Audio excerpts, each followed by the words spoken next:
నమస్తే, నా పేరు స్వప్నిక వాల్మీకి. బులెటిన్లో బ్రేకింగ్ న్యూస్ చూస్తున్నాం. ఫోన్ ట్యాపింగ్ కేసులో సిట్ దర్యాప్తు కొనసాగుతోంది. ఈ నెల 14న విచారణకు రావాలని ఎస్ఐబి మాజీ చీఫ్ ప్రభాకర్ రావును సిట్ ఆదేశించింది. అయితే సాక్షుల వాంగ్మూలం ఆధారంగా మరోసారి ప్రశ్నించనుంది.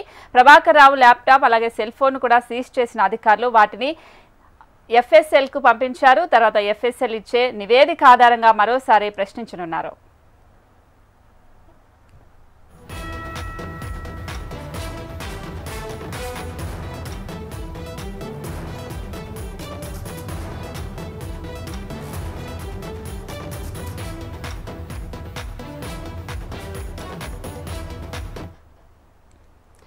బ్రేకింగ్ న్యూస్ చూస్తున్నాం. ఫోన్ ట్యాపింగ్ కేసులో సిట్ దర్యాప్తు కొనసాగుతోంది. ఈ నెల 14న విచారణకు రావాలని ఎస్బీఐ మాజీ చీఫ్ ప్రభాకర్ రావును సిట్ ఆదేశించింది.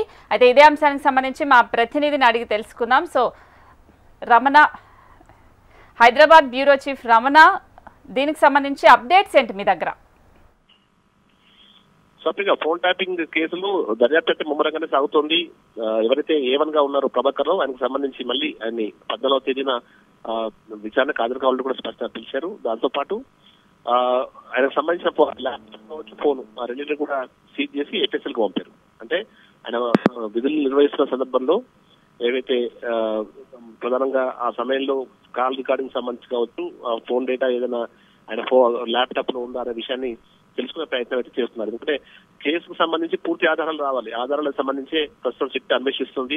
దానిలో భాగంగానే చాలా ఫోన్లను ఏవైతే ప్రణీతరావు కావచ్చు, మిగతా భుజంగరావు వీరందరికి సంబంధించినటువంటి ఫోన్లను కూడా ఆల్రెడీ అప్పుడు వారి ఫోన్లను స్వాధీనం పట్టుకుని ఆ డేటాను కూడా స్వాధీనం చేసుకుంది.